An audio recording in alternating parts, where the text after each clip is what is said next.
سورہ ملک جس کو آپ تبارک بھی کہتے ہیں، اس کی بڑی فضیلت آئی ہے، جو بندہ اس کی تلاوت روزانہ کرتا ہے اس کی قبر میں اللہ اندھیرا نہیں ہونے دے گا، اس کی قبر روشن ہوگی۔ اعلیٰ حضرت نے تو یہاں تک لکھا ہے کہ جب سورہ ملک کی تلاوت کرنے والا مسلسل انتقال کر جاتا ہے تو یہ سورہ ملک اللہ کریم کی بارگاہ میں جا کر کے عرض کرتی ہے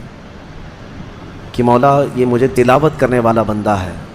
اس کی قبر میں آسانی دے دے، اور اللہ سے بار بار اصرار کرتی ہے کہ اس کی قبر میں آسانی دے دے، تو رب تعالیٰ اسے اجازت دیتا ہے سورہ ملک کو، تو یہ جنت میں جاتی ہے اور وہاں سے تکیہ بچھونا سب لے کر کے پھر واپس قبر میں آتی ہے، اور قبر میں آنے کے بعد اس میت کو جنتی سامان دیتی ہے، اس کے تکیہ یعنی سرہانہ اور ساری چیزیں دے کر پھر یہ کہتی ہے میرے آنے میں تاخیر تو نہیں ہوئی تجھے۔ سورہ ملک یہ رفاقت ادا کرتی ہے تلاوت کرنے والے کے ساتھ، اور قیامت کے دن تو یہ فرمایا گیا کہ سورہ ملک کو اللہ ایک شکل عطا کرے گا اور یہ جھگڑا کرے گی اللہ کریم کی بارگاہ میں اپنے پڑھنے والے کے لیے، کیا کہ اللہ میں تیرے کلام کا حصہ ہوں یا نہیں؟ رب تعالیٰ فرمائے گا کیوں نہیں، تو میرے کلام کا حصہ ہے۔ تو سورہ ملک یہ کہے گی کہ مولا یا تو پھر یہ میرے تلاوت کرنے والے کو بخش دے یا تو پھر مجھے اپنے کلام سے نکال دے۔ اللہ کریم سورہ ملک کی سفارش قبول فرمائے گا، شفاعت اس کی قبول ہوگی، اور سورہ ملک کی تلاوت کرنے والے کو اللہ بخش کر جنت عطا فرمائے گا۔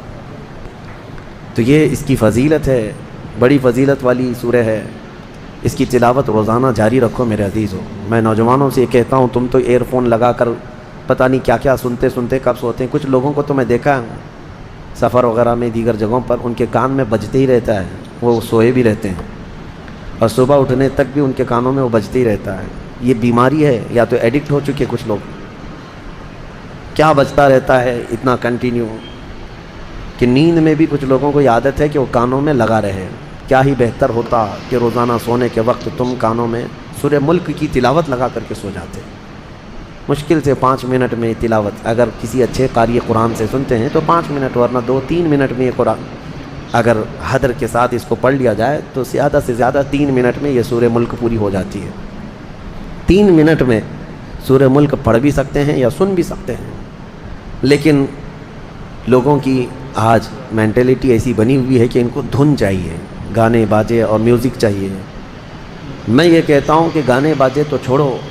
نعتیں بھی اپنی جگہ پر اپنا مقام، لیکن اللہ کا کلام اپنی جگہ پر ہے۔ تو تمہیں عادت یہ ڈال لینی چاہیے کہ سورہ ملک کی تلاوت روزانہ کریں گے یا سنیں گے اور اس کے بعد سوئیں گے، انشاءاللہ جس دن ہمارے جانے کا ہوگا قبر میں یہ سورہ ہماری روشنی لائے گی۔